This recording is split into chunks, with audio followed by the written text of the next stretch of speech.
আমি তোমার উপর বিশ্বাস করলাম, তুমি মানুষটা।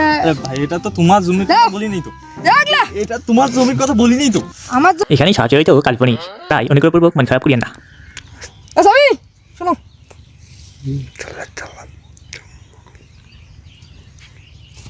হ্যাঁ ভাই, জমিটার কি খবর? কাস্টমার পাইছো? জমিটার ক্ষেত্রে কি করবো ভাই, জমিটা আসলে একটা ভালো জায়গা আছে, রাস্তা রাস্তা আছে, শতক প্রতি তো আমি হিসাব করছিলাম যে 3-4 লাখ টাকা করে পাবা। 3-4 লাখের ধরে যদি 100 শতক হয় ওই জায়গাতে, আমি 150 শতক আছে, 100 শতক বেচাবো। তো 300 কোটি, 3 কোটি। 100 না 100 শতক, হ্যাঁ 300 কোটি।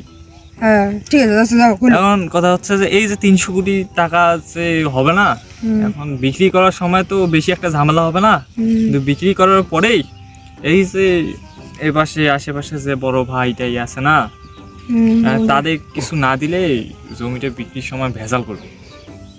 মিনিমাম ওখানে 1 কোটি 1.5 কোটি টাকা মনে হয় ইনভেস্ট করা লাগতো।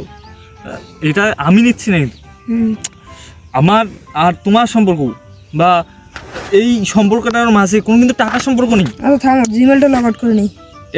এটা শুধু মনে করো যে রক্তের ভাইয়ের সাথে যে সম্পর্ক থাকে না, সেই সম্পর্ক কিন্তু তোমার সাথে। ধরো কতটা বুঝতেছি এখানে নগদে প্রায় আছে 50 লাখ টাকা, পিন হলো 1923। ও 50 লাখ টাকা নিয়ে নেবো। আর ওখানে 50 নাও, আর আমার ক্রেডিট কার্ডটা নাও। ওইখানে আছে না 1.5 কোটি আছে, ওখান থেকে 50 লাখ বের করে নিয়ে ধরো। ক্রেডিট কার্ড সুদ আছে 50 কোটি চাইলেও তো দিলে রে, তাই 1 কোটি না।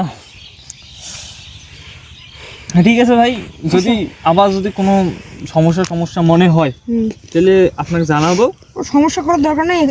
এই যে ধরো এখানে 1000 আছে, এটা তোমার, ঠিক আছে? আরে আমি তো আমার কাছে, আরে না, ওটা বকশিশ তোমার সাথে তো আমার এই সম্পর্ক নাই, বোঝো না কেন? আর ঠিক আছে, এটা পুরোটা যাবে মানুষের কাছে। ওটা তোমার জন্য, ওটা বকশিস যাও। ঠিক আছে, চা নাস্তার জন্য যদি দাও তাহলে আমার নেতা আপত্তি নেই। আর উল্টো তো আমরা ভাই ভাই না, হ্যাঁ তোমার উপকার মানে আমার উপকার, ঠিক আছে। তোমার ক্ষতি মানে আমার ক্ষতি, বুঝো নাই? এই যে সেদিনে একটা জমি তোমার ভেজালে পড়ছিলে, আমি বের করে দিলাম। ঠিক আছে তো, ঠিক আছে, আবার যদি সমস্যা হয় আমি। আচ্ছা ঠিক আছে, থাকো।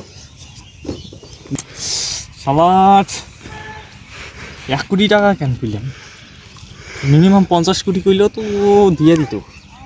বেটার যে টাকা, টাকা তো সিনিমিনি করে। এই ক্যাটার ফোন দেওয়া লাগে। হালাই আমাকে ঠকাইছে নাকি? বারবার একটা জমিতে নিয়ে এতগুলো টাকা লাগে এক। দেখি আর কার সাথে কথা কইছে। সালাট টাকাটা একটু না লেট। হ্যালো, হ্যাঁ ভাই আমি।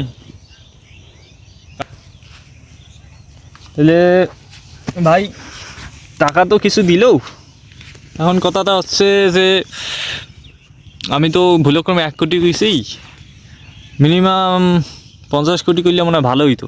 বেটার টাকা আছে তো 2 হাতে খরচ করে, আর জমি বিক্রি করার ওইটকা টাকা বোঝেন নাই। এখন কথাটা হচ্ছে যে এবার টাকাটা একটু বেশি করে চাওয়া লাগবে।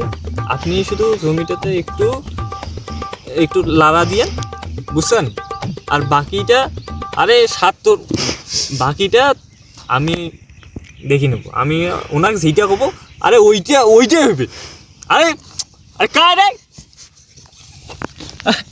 তুমি এরকম করলে ভাই, পরে পরে আমি তোমার উপর বিশ্বাস করলাম, তুমি মানুষটা।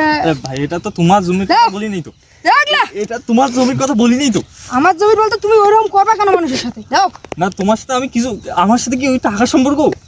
টাকার সম্পর্ক নাই দেখে তো তুমি আমার কাছ থেকে একটা ভরসা এতদিন থেকে আমি তোমার অর্জন করলাম। থামো থামো। কাকে ফোন দেবো ভাই? না ভাই, ভাই কাউ ফোন দিতে হবে না।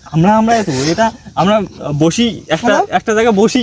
যাই সাহেব তাড়াতাড়ি আসেন তো ভাই আমার জমির কাছে আসেন, যেটা বিক্রি করতে চাচ্ছি। ভাই এটা আমরা সাইড লাগা আছে ওই, কিন্তু তাড়াতাড়ি আসেন। ভাই এটা আমরাই তো। এখানে কি কেউ আছে? পুলিশ? পুলিশ এখানে আমাদের মাঝে, এই সম্পর্কের মাঝে পুলিশ কি হবে এখানে ঢুকে? তুমি কিভাবে টাকা কেটে হয়ে যায়? টাকা তো, আমি পুলিশকে ঢুকাবো? টাকা আজকে আছে কালকে নেই ভাই। মনে করেন যে এই গরিবের একটা উপকার হইলো আপনার দ্বারা। সেটা তুমি চাই নিতে পারতা, এরকম করে কেন নিতে হবে? চাইলে কি সবাই দেয়? আমার কাছে চাইলে আমি দিতাম।